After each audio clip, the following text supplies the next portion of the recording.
안녕하세요. 오늘도 사연살롱을 찾아주셔서 감사합니다. 남편과 사별하고 두 아들을 키우고 있는 여성이에요. 재작년 이맘때 남편이 세상을 떠난 뒤로 저희 가정에 많은 변화가 있었어요. 가장 큰 변화는 뭐니 해도 재정적인 부분이었어요. 남편 혼자 외벌이를 했던 터라 남편의 빈자리는 상상 이상으로 컸거든요. 직장을 그만두고 살림만 지 15년이 지난 저로서는 당장 뭘 해서 먹고 살지부터 막막했어요. 그동안 남편한테만 무거운 짐을 지우고 살았던 게 얼마나 미안하고 후회가 됐는지 몰라요. 남편도 저처럼 막막하고 버거운 순간이 한두 번이 아니었을 텐데 힘들다는 말 한 번 않고 묵묵히 가정의 몫을 해주었다는 걸 남편이 떠나고 난 후에야 깨닫게 되더라고요. 왜 진작 고맙다는 말을 하지 못했을까? 왜 진작 남편이 짊어진 가정의 무게를 나눠줄 생각을 못했을까? 모든 게 다 후회되고 가슴을 후벼 파는 듯 아려왔어요. 그래도 산 사람은 살아야 하기 때문에 남편에 대한 미안함과 그리움은 잠시 접어두기로 했어요. 제게는 홀로 키워내야 할 두 아들이 있으니까요. 그런데 이런 의지마저 꺾어버린 사람들이 있었어요. 바로 저희 시댁 식구들이었죠. 그래도 옛말에 하늘이 무너져도 솟아날 구멍이 있다고 하더니 생각지도 못했던 일로 기사회생하게 됐지 뭐예요. 지금부터 저희 가족이 낭떠러지 끝에서 살아날 수 있었던 기가 막힌 사안을 전해드릴게요. 저는 부모님 얼굴도 모른 채 외할머니 손에 자랐어요. 저희 엄마는 아빠와 사귀던 중에 저를 임신했는데 헤어지고 난 뒤에야 그 사실을 알게 됐대요. 하지만 아빠는 이미 군에 입대한 상태였고 엄마는 아빠와 헤어질 때 일방적으로 이별을 통보했었기 때문에 임신을 빌미로 저희 아빠한테 찾아갈 수도 없었어요. 처음에는 저를 지우려고 독한 마음도 먹었지만 결과적으로는 그러지 못했어요. 엄마가 마음이 약해져서 그랬던 거는 아니고 할 수 없었기 때문에 못한 거더라고요. 저희 엄마가 워낙 마른 체형이어서 임신 7개월 차가 되고서야 저를 임신한 사실을 알게 됐는데 그렇다 보니 수술을 받을 수가 없었던 거예요. 엄마한테는 안 된 일이었겠지만 저로서는 천만다행이었던 거죠. 원치 않았던 제가 태어나자 엄마는 저를 외할머니한테 맡기고 도망치듯 떠났어요. 고등학교를 졸업하고 집을 나와 서울에서 살던 딸이 갓난아이를 안고 찾아오자 외할머니는 가슴을 치며 그렇게 우셨대요. 아이 아빠가 누구냐고 아무리 물어도 저희 엄마는 대답도 않고 한동안 신세 좀 지겠다는 말만 했다더군요. 저희 엄마 역시 아빠 없이 자란 터라 외할머니는 딸이 자기 인생을 그대로 담는 게 아닌가 그렇게 겁이 나셨어요. 그래서 어떻게든 딸을 구슬러 애 아빠가 누군지 알아내려고 하셨는데 미처 그러기도 전에 저희 엄마가 저만 집에 두고 도망을 친 거예요. 하루는 외할머니께서 퇴근해 집에 와보니 방에서 제가 우는 소리가 들리더래요. 왜 이렇게 애를 울리냐고 타박을 하시며 문을 열었는데 딸은 온데간데 없고 손녀딸만 자지러지게 울고 있었던 거죠. 애가 자는 동안 근처 슈퍼에 잠깐 나간 건가 생각하고 일단 울고 있는 제게 분유를 먹였는데 1시간이 지나고 2시간이 지나도 저희 엄마가 나타나질 않는 거예요. 외할머니는 그제야 불길한 생각이 드셨어요. 그리고 그건 현실이 되고 말았죠. 당시엔 휴대폰도 없던 시절이라 저희 엄마가 먼저 연락하기 전에는 연락도 닿지 않았어요. 그러니 외할머니는 두 손 놓고 저희 엄마한테 연락이 오기만을 기다릴 뿐 방법이 없었어요. 하지만 작정하고 도망친 사람이 연락을 하겠어요? 처음부터 저를 외할머니한테 떠넘기려고 외가에 찾아간 건데 말이죠. 그렇게 외할머니는 손녀딸인 저를 떠안게 되었어요. 저 때문에 일도 할 수 없게 된 외할머니는 궁여지책으로 김밥 장사를 하셨어요. 가게를 차리신 건 아니고 집에서 김밥을 싸서 출근 시간에 전철역 입구에서 저를 업고 장사를 하셨어요. 그렇게라도 하지 않으면 당장 먹고 살 도리가 없었으니까요. 아침엔 김밥 장사를 하고 낮에는 집에서 할 수 있는 다양한 부업을 하면서 어린 손녀딸까지 키워내야 했어요.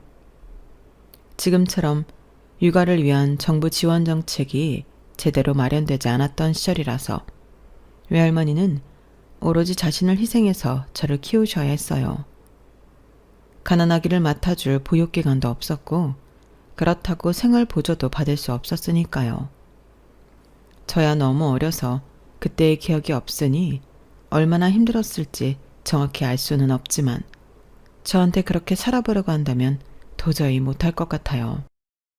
제가 초등학교에 들어가면서부터 외할머니는 건물 청소일을 시작하셨어요. 그래서 아침 일찍 집을 나서야 했기 때문에 저는 외할머니가 차려놓으신 아침밥을 먹고 스스로 등교를 해야만 했어요. 그래도 낮에는 외할머니께서 집에 계셨기 때문에 외할머니 보살핌 속에 자랄 수 있었어요.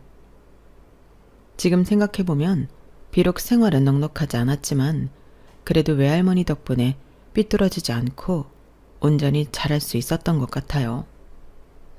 저 때문에 고생하시는 외할머니를 곁에서 보고 자랐는데 제가 어떻게 삐뚤어질 수 있겠어요?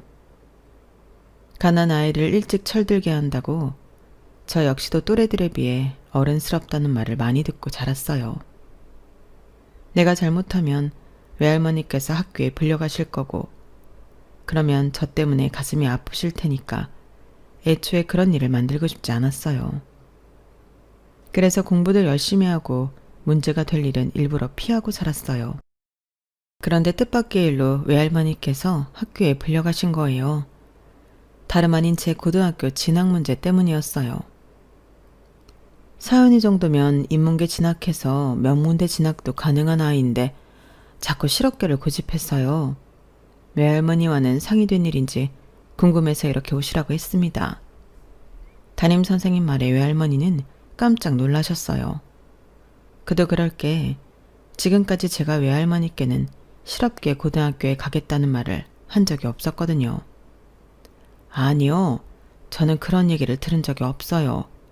어린 게 할미가 고생할까봐 지 딴에 생각해서 한 소린가 본데 전 우리 서연이를 대학 공부까지 시킬 생각입니다. 비록 저희 집 형편이 좋지는 않지만 애가 공부를 잘하는데 왜 대학을 마다하겠어요. 그러니까 실업계 고등학교 진학은 없던 걸로 해주세요. 제가 서연이랑 얘기를 잘 해볼게요. 외할머니 말에 담임선생님도 무척 반기셨어요. 안 그래도 담임선생님은 제게 인문계 진학을 강력히 권하셨거든요. 그날 집에 돌아오신 외할머니는 제게 그러셨어요. 돈 때문이라면 걱정할 거 없어. 내가 무슨 수를 쓰더라도 네 대학 등록금은 내줄 테니까. 공부를 못해서 대학에 못 가는 것도 아니고 돈 때문에 못 간다는 게 말이 되니? 그러니까 넌 딴 생각하지 말고 공부나 열심히 해. 할머니께서는 당신만 믿으라고 신신당부하셨지만 그런다고 마음이 편하지는 않았어요. 지금도 외할머니는 저를 키우기 위해 밤낮으로 일을 하시는데 그럼에도 불구하고 형편은 늘 빠듯했거든요. 그런데 이런 마당에 대학 등록금까지 감당하는 건 불가능한 일이었어요. 그보다는 실업계 고등학교를 졸업해서 하루빨리 돈을 버는 게 현실적인 방법이었어요. 언제까지고 할머니께 짐을 지을 수만은 없으니까요. 그래서 실업계를 고집했던 건데 그마저도 불가능하게 됐지 뭐예요. 결국 저는 담임선생님과 외할머니 고집으로 인문계 고등학교에 진학하게 되었고 그때부터 제 목표는 대학이었어요. 그냥 대학 합격이 아니라 전액 장학금을 받고 대학에 합격하는 거였죠. 명문대가 아니어도 좋았어요. 할머니한테 부담을 드리지 않고 대학만 다닐 수 있다면 그걸로 만족이었으니까요. 그렇게 열심히 내 나름의 목표를 위해 열심히 준비했는데 제가 고등학교 3학년에 올라가던 해에 생각지도 못한 일이 벌어진 거예요. 학교에서 2교시 수업을 받고 있는데 담임선생님이 교실로 오셔서 저를 부르시더라고요. 선생님 표정을 보니 분명 안 좋은 일이 벌어진 게 분명했어요. 아니나 다를까 저희 할머니께서 일터에서 다치셨다고 연락이 왔더라고요. 그 길로 병원에 달려갔더니 팔과 다리에 한쪽씩 깁스를 하고 계셨어요. 그런데 문제는 그게 아니었어요. 저희 외할머니께서 건물 계단 청소를 하시다가 굴러 떨어지셨는데 의사 선생님 말로는 그 과정에서 허리를 다치셨고 앞으로 걷기 힘들 거라는 거예요. 그 사실을 아직 모르는 외할머니는 제가 걱정스런 표정으로 바라보자 부러진 뼈만 붙으면 바로 일을 할 수 있다고 걱정 말라고 그러시더라고요. 그러면서 밥은 먹었냐고 물으시는데 순간 울컥했어요. 이런 와중에도 제 걱정부터 하시는 외할머니가 너무 안 됐고 죄송했거든요. 서연아, 너무 걱정 말어. 뼈는 한번 부러지면 더 단단해진다고 그러지 않니? 병원비는 회사에서 내준다고 했고 위로금도 준다고 하니까 아무 걱정 안 해도 돼. 이참에 편히 쉰다고 생각하면 되니까. 지금처럼 산재 처리가 체계적으로 이루어지던 시절이 아니라서 그 사고로 인해 저희 집은 더욱 어려워졌어요. 할머니가 사고로 회사로부터 받은 건 병원비 일체와 6개월치 월급에 해당하는 위로금이 다였어요. 앞으로 걷지도 못하게 된 사람한테 말이죠. 청소업체가 워낙 영세한 곳이었기 때문에 그 이상의 보상은 받기 힘들었거든요. 병원에서 퇴원하신 지 몇 달이 지났고 회사에서 받은 돈은 하루가 다르게 줄어들어서 외할머니는 집에서 할 수 있는 일거리를 찾을 수밖에 없었어요. 하지만 당시만 해도 집에서 할 수 있는 일이라곤 인형 눈이나 봉투 붙이는 거나 마늘 까는 것처럼 푼돈벌이밖에는 없었어요. 하루 종일 쭈그리고 앉아서 일해봐야 버는 돈으로는 생활비도 감당이 어려웠어요. 이런 상태라면 제가 대학에 합격한다고 해도 온전히 학교를 다닐 수 없을 게 뻔했어요. 게다가 몸도 온전치 않으신 할머니가 언제까지고 일을 하게 할 수도 없었어요. 그래서 결심했어요. 대학은 포기하기로요. 담임 선생님께 집안 사정을 말씀드려서 야간 자율학습은 그만두고 아르바이트를 했어요. 평일엔 동네 햄버거집에서 일을 했고 주말엔 즉석 떡볶이집에서 아침부터 일을 했어요. 그렇게 해서 외할머니가 하루 종일 집에서 하는 일보다 훨씬 더 많이 벌 수 있었어요. 하지만 결국 외할머니께서 제가 대학 진학을 그만뒀다는 사실을 알게 되었고 그 일로 한바탕 난리가 났어요. 할머니, 나 대학 진학 포기한 거 아니야. 대학은 꼭 갈 거라고. 내가 알아봤는데 학교에 다니면서 야간 대학에 다닐 수 있대. 거기 졸업하면 대졸로 취직도 할 수 있고 대학원 진학도 할 수 있어. 지금 상태라면 대학에 입학해도 제대로 다닐 수도 없잖아. 매 학기 등록금 때문에 쩔쩔 매다가 결국엔 졸업도 못하고 그만두게 될 거라고.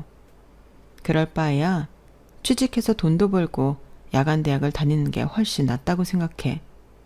그러니까 날 좀 믿어줘, 할머니. 처음엔 안 된다고 반대를 하시던 외할머니도 더는 할머니 힘으로 생활이 나아지지 않을 거라는 걸 아셨는지 결국엔 받아들이셨어요. 그렇게 저는 고등학교를 졸업하고 취직을 할 수 있었어요. 하지만 야간 대학에 다닐 수 있을 거라는 기대는 조금씩 무너져 갔어요. 익숙하지 않은 회사 업무를 익히는 것만으로도 벅찼고 1년, 2년 회사에 적응해 가면서 대학에 대한 꿈은 잊은 지 오래돼 버렸어요. 그래도 다행인 건 외할머니가 전처럼 하루 종일 일하지 않아도 됐고 생활도 안정이 됐다는 거예요. 그리고 성인이 되고 처음으로 남자친구도 사귀게 되었어요. 반년도 안 돼서 헤어졌지만요. 남편을 만난 건 2번의 연애가 끝나고 얼마 뒤 이사를 하면서였어요. 당시 살던 동네가 재개발이 되면서 이사를 하게 됐어요. 보상금과 은행 대출을 끼고 빌라로 이사를 하는데 싸게 얻은 집이라 그런지 집수리를 안 하고는 살 수 없는 정도였어요. 가진 돈이 얼마 없어서 동네 인테리어 업체에 의뢰했는데 제 남편이 거기 사장이었던 거예요. 저는 처음엔 직원인 줄 알고 있었는데 인부들이 사장님이라고 부르는 걸 보고는 깜짝 놀랐지 뭐예요. 예산이 적어서 전기 배선 공사랑 보일러, 싱크대, 화장실 타일과 세면대 교체랑 도배가 전부였지만 남편은 제가 주문한 공사보다 더 세심하게 집을 수리해 주었어요. 가격도 다른 업체들에 비해 훨씬 저렴했고요. 이미 그때부터 남편은 제게 마음이 있어서 잘 보이려고 손해를 보면서까지 과하게 잘해주었던 거예요. 그걸로 끝난 게 아니라 수시로 제게 전화해서 혹시 이상한 점은 없는지 불편한 점은 없는지 물어댔고 제가 회사에 가고 없을 때 종종 저희 집에 찾아와서 할머니와 수다를 떨고 가기도 했어요. 심지어 김장할 때 와서 배추도 나르고 무채 썰고 하는 것까지 돕더라고요. 폭설이 내리면 아침 일찍 찾아와서 집 앞에 쌓인 눈도 치우고 장마철에는 미리 저희 집에 와서 물 받이며 하수구 상태까지 미리 손봐주고 가곤 했어요. 마치 손자처럼 저희 외할머니한테 얼마나 잘하는지 몰라요. 이러니 저희 외할머니가 안 예뻐할 수가 있겠어요? 눈에서 멀어지면 마음에서도 멀어진다는 말이 있는 것처럼 반대로 눈에서 가까워지니 마음에서도 가까워지더라고요. 특히 외할머니께서 우리 두 사람을 이어주려고 노력을 많이 하셔서 결국 교제를 시작했고 사귄 지 1년 만에 결혼까지 하게 됐어요. 남편은 3남매 중 막내로 위에 형과 누나가 하나씩 있었어요. 형은 결혼해서 분가한 평범한 회사원이었고 누나는 결혼해서 지방에서 살고 있었어요. 남편은 시부모님과 함께 살고 있었는데 일 때문에 거의 사무실에서 먹고 자는 실정이었어요. 그러다가 저희 집 수리를 맡으면서 안면을 튼 이후로는 저희 집에 들러 점심을 먹고 가곤 했어요. 저희 외할머니가 점심때가 되면 집에 부르셨거든요. 사정상 일이 있을 때를 빼면 늘 남편은 저희 집에서 점심을 먹었어요. 남편 사무실과 저희 집이 가까워서 주변 식당에 가는 거나 마찬가지 거리였으니까요. 그렇게 들러서는 점심도 먹고 하루 종일 집에 계시는 외할머니와 이야기도 나누고 가곤 했어요. 그건 저랑 사귀고 난 뒤에도 마찬가지였어요. 그러다 보니 남편은 저희 집 사정을 누구보다 잘 알게 됐고 제가 결혼을 하면 외할머니 혼자 지내셔야 한다는 걸 알고 저만큼이나 걱정을 많이 했어요. 그래서 청혼할 때 외할머니도 같이 살자고 그러더라고요. 사실 당시에 저는 딱히 결혼까지 생각했던 건 아니었지만 남편의 제안에 솔깃한 건 사실이에요. 어떤 남자가 아내의 외할머니를 모시고 살겠다고 하겠어요. 그 말을 믿고 당장은 생각이 없던 결혼을 결심하게 되었어요. 하지만 결혼은 당사자들 생각만으로 되는 게 아니잖아요. 남편이 시댁에 결혼 얘기를 꺼내자마자 다음날 지방에 사는 시누이가 전화를 했더라고요. 일면식도 없던 상황인데도 어찌나 무례하게 구는지 통화를 하는 내내 가슴이 턱 막히는 것 같았어요. 아니, 요즘은 시부모도 안 모시는 세상인데 처 외할머니를 모시고 산다는 게 말이 돼요? 내가 어제 얘기를 전해 듣고 밤잠을 설쳤어요. 하도 기가 막혀서. 우리 막내가 아직 세상 물정도 모르고 착해 빠지기만 해서 그쪽 말에 홀라당 넘어갔는지 모르겠지만 우린 절대 반대예요. 말도 안 되지. 어떻게 저 외할머니랑 같이 살아. 그런 줄 알고 우리 진태가 외할머니 모시자는 소리하면 그쪽이 먼저 안 된다고 해요. 안 그러면 내가 가만 안 둘 줄 알아. 아직 인사도 안 한 사이에 가만 안 두겠다는 소리를 아무렇지 않게 하는 걸 보면 안 봐도 사람 됨됨이를 알 수 있었어요. 시누이가 이 정도니 시부모님은 또 얼마나 성격이 대단한 분들일지 지레 겁이 나더라고요.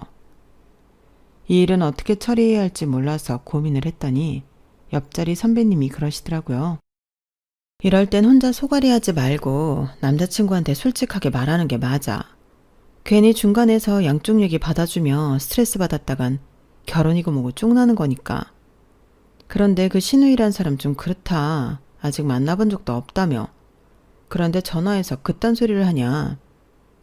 암튼 결혼 선배로서 하는 말이지만 세경씨 앞으로 시집살이 꽤나 힘들겠다. 선배 말을 듣고 며칠을 고민했어요. 다른 사람 일도 아니고 저희 외할머니와 관계된 일이라서 쉽게 말을 꺼내기가 그렇더라고요.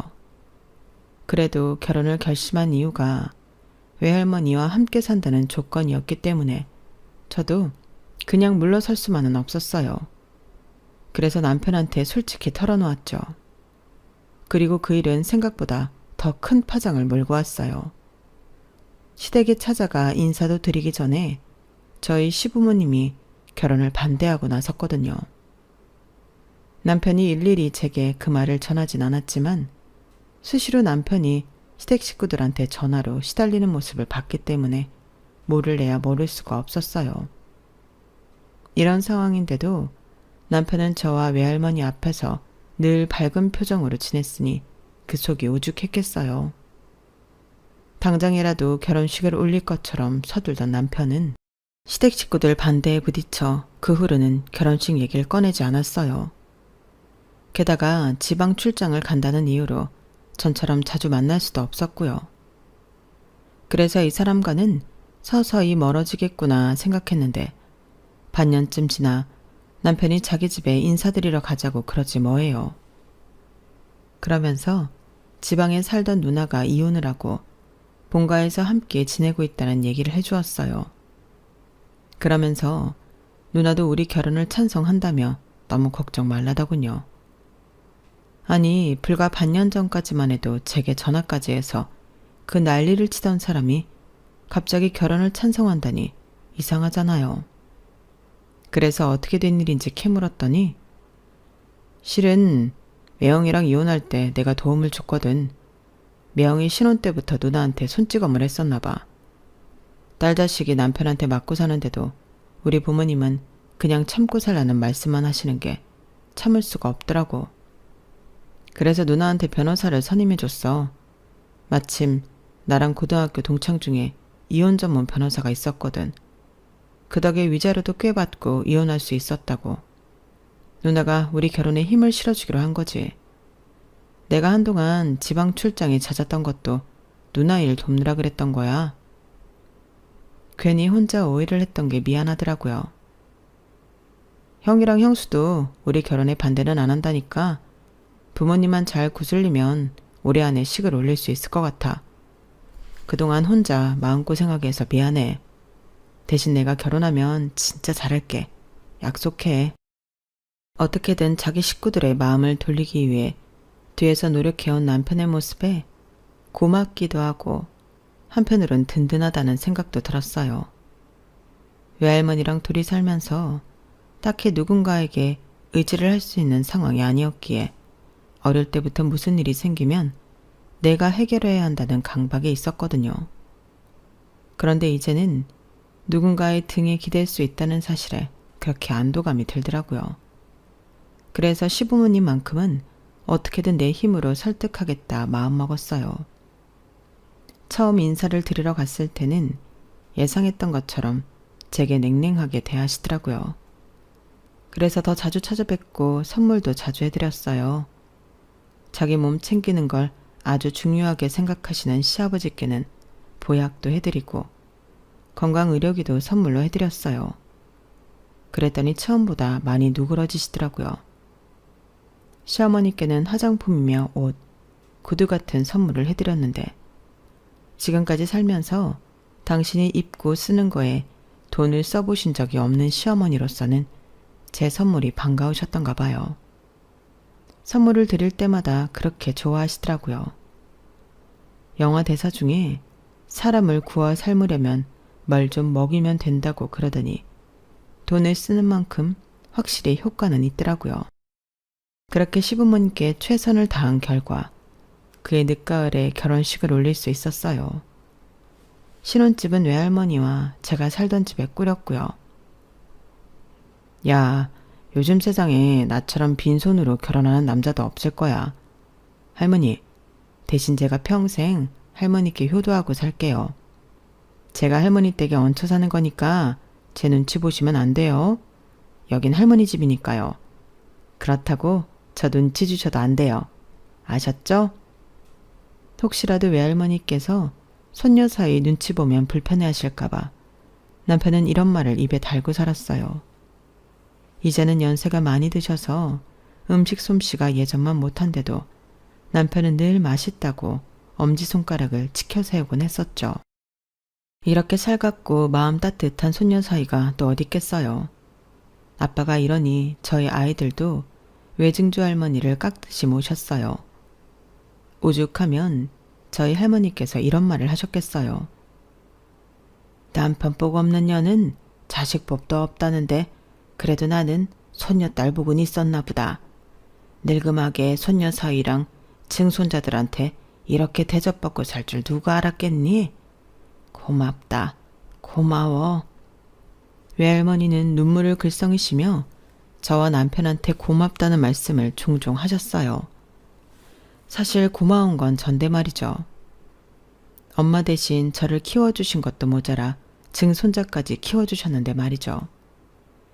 제가 첫애를 낳고 3개월 만에 복직을 하면서 할머니 손에 첫애를 맡기고 회사에 다녔거든요. 연세 많은 외할머니가 증손자까지 보시려니 얼마나 고생이 많으셨겠어요. 남편 사무실이 근처에 있다고는 해도 일이 바쁠 때는 점심 먹으러 집에 오는 것도 힘들 정도라서 아이 육아는 할머니 혼자 맡아주셨다고 해도 과언이 아니에요. 그러다 제가 둘째를 낳으면서 회사를 그만두게 됐고 그때부터는 제가 살림과 육아를 맡아서 했어요. 그때부터 남편의 외벌이가 시작됐지만 신기하게도 둘째가 태어나고부터 남편 일이 잘 돼서 수입이 많이 늘었어요. 저랑 둘이 벌 때보다 훨씬 많이요. 그렇게 몇 년이 지났을까요? 아주버님이 회사에서 정리해고가 되었고 시부모님은 제 남편을 찾아와 아주버님 자리를 부탁하셨어요. 형제 좋다는 게 뭐냐? 이럴 때 네가 형 좀 도와주면 네 형도 처가에 면이 설 거 아니야. 남 부려가며 돈 주지 말고 네 형한테 일 좀 가르쳐줘라. 너 사무실 차릴 때 이 예비애미가 도와준 거 기억나지? 제 남편이 다니던 회사를 나와 독립을 할 때 아버님이 5천만 원을 사업자금으로 대주신 적이 있는데 그 얘기를 꺼내시면서 아주버님을 부탁하셨어요. 하지만 남편 입장에서는 당장 형을 직원으로 받아들이는 게 달갑지만은 않았어요. 일단 이쪽 일에는 전혀 아는 게 없었고 아무래도 형이다 보니 일을 시키기도 그랬으니까요. 하지만 그보다 더 큰 문제가 있었는데 그건 바로 아주버님 성격이었어요. 저희 아주버님이 소위 말하는 명문대 출신인데 그래서 그런지 사람을 깔보는 성향이 있거든요.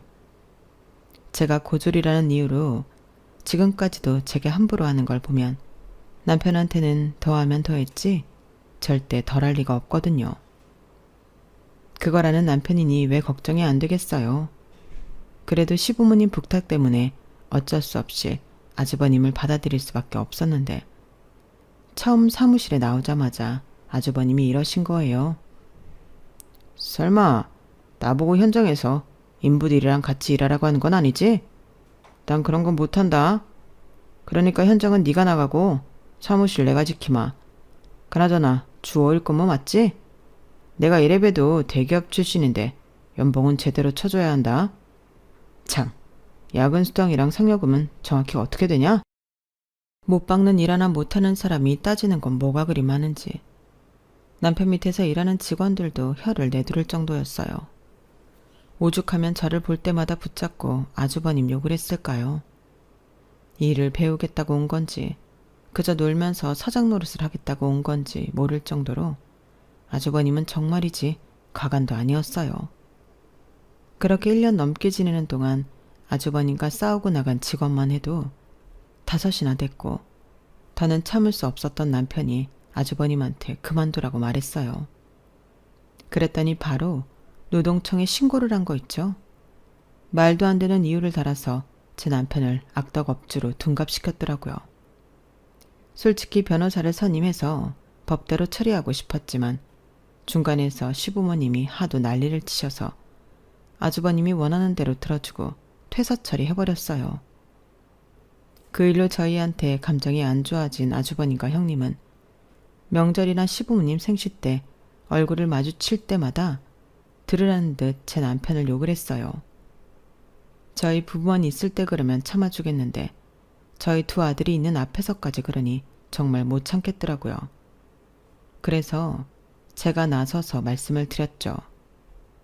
아주버님, 이제 그만 좀 하세요. 우리 그이가 아주버님께 뭘 그렇게 잘못했어요? 솔직히 아주버님 때문에 저 사람이 얼마나 힘들었는지 아세요? 일 잘하는 직원들 죄다 아주버님이랑 싸우고 나갔잖아요. 사무실에서 서류 업무 보시겠다고 하고선 툭하면 자리 비우시고 공금이 함부로 손대시고 게다가 거래처랑 툭하면 트러블 만드셔서 손해가 이만저만이 아니었다고요. 우리 그이가 되니까 그런 거 다 참고 있었던 거라고요. 그런데 아주버님은 어떠셨어요? 자기 잘못은 생각 않고 노동청에 동생을 고발하셨잖아요.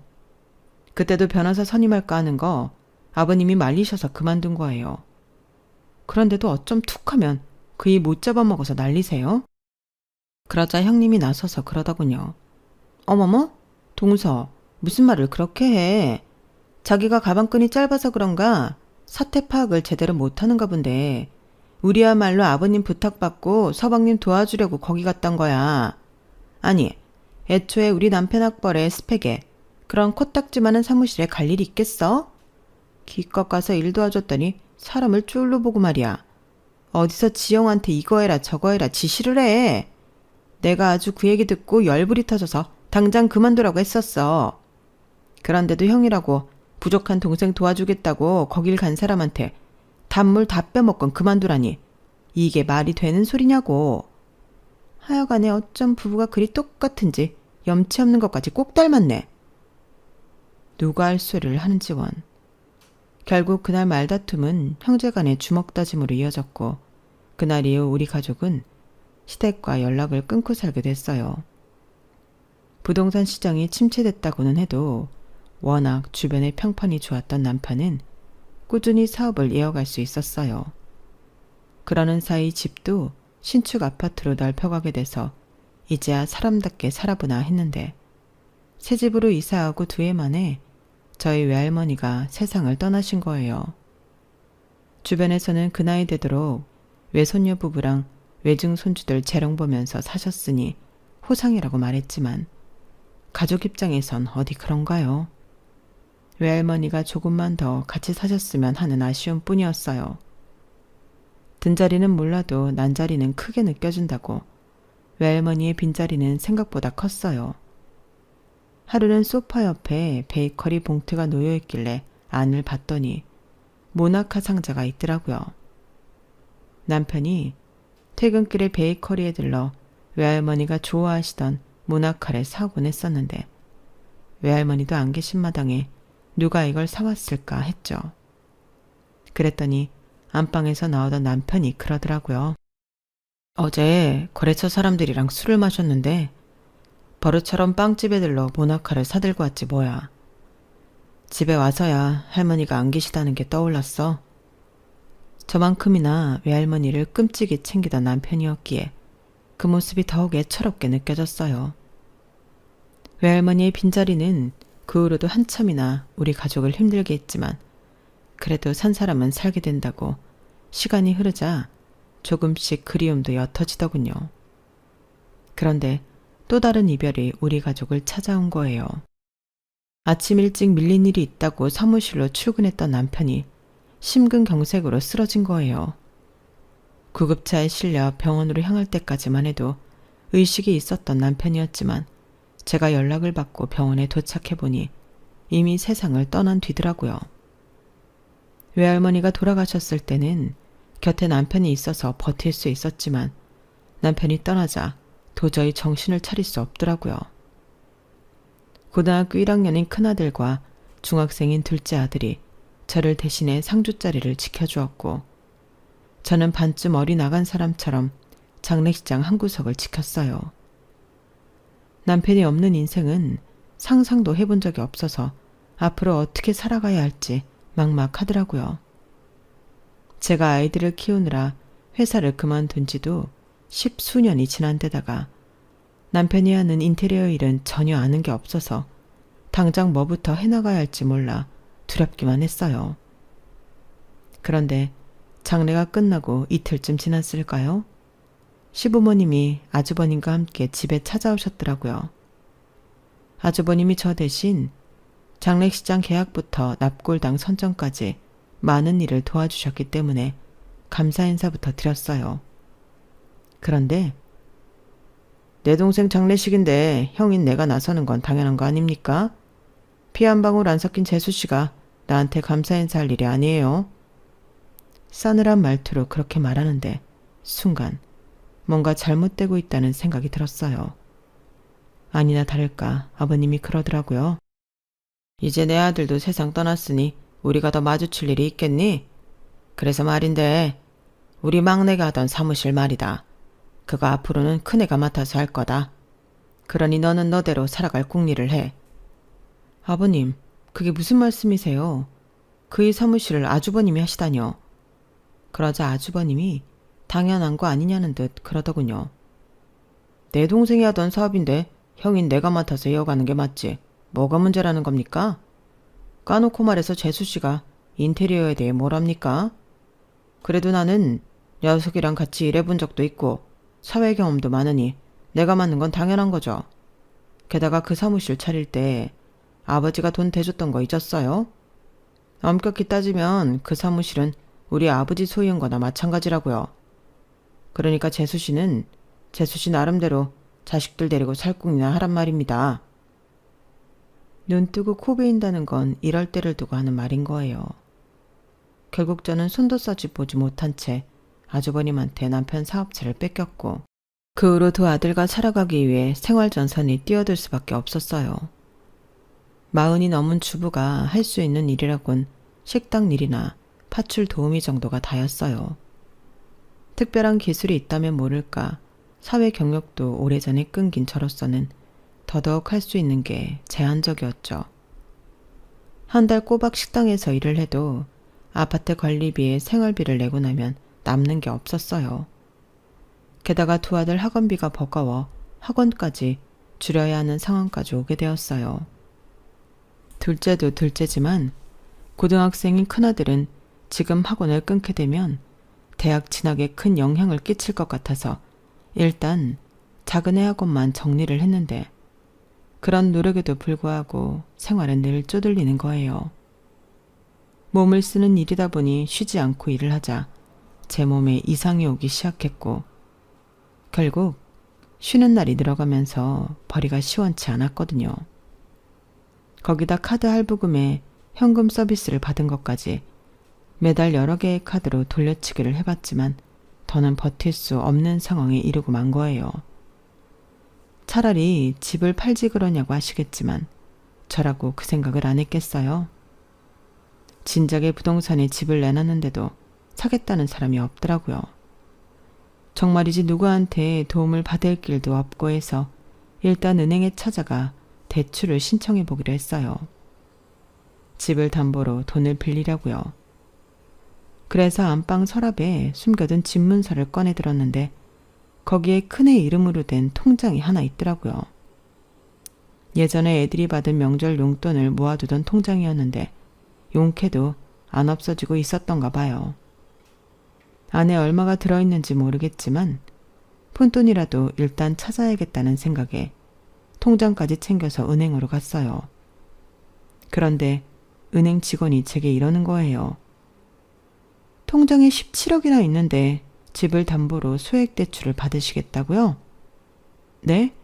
그게 무슨 말씀이세요? 17억이라뇨? 방금 주신 자녀분 통장에 17억 들어있는 거 모르셨어요? 몰랐어요. 그 큰 돈은 누가 보냈는데요? 직원은 통장 정리를 해서 제게 보여주었어요. 그랬더니 세상에 제 남편 이름으로 남편이 틈틈이 돈을 보내놨더라고요. 어느 달은 수십만 원, 어느 달은 수백만 원.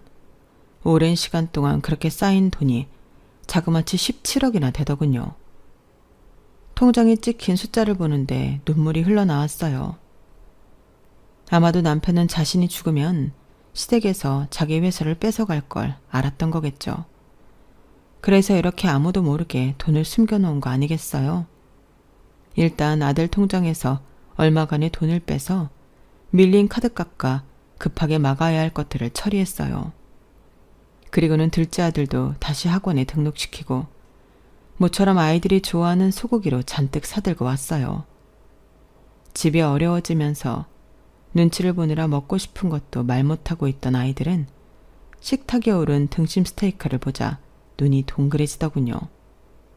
그래서 자초지종을 설명했더니 그제야 얼굴이 활짝 펴서는 고기를 집어먹네요.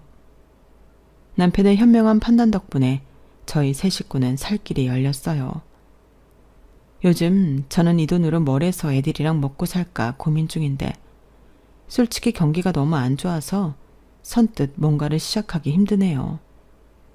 그래서 일단은 돈은 묻어두고 제 힘으로 돈을 벌 수 있는 일을 시작했어요.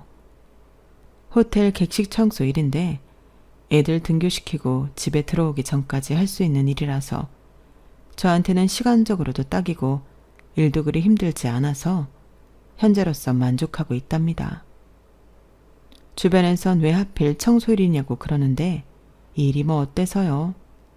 외할머니께서 그랬던 것처럼 내 손으로 벌어서 내 자식들을 먹이고 입힐 수 있다면 그게 좋은 직업이죠.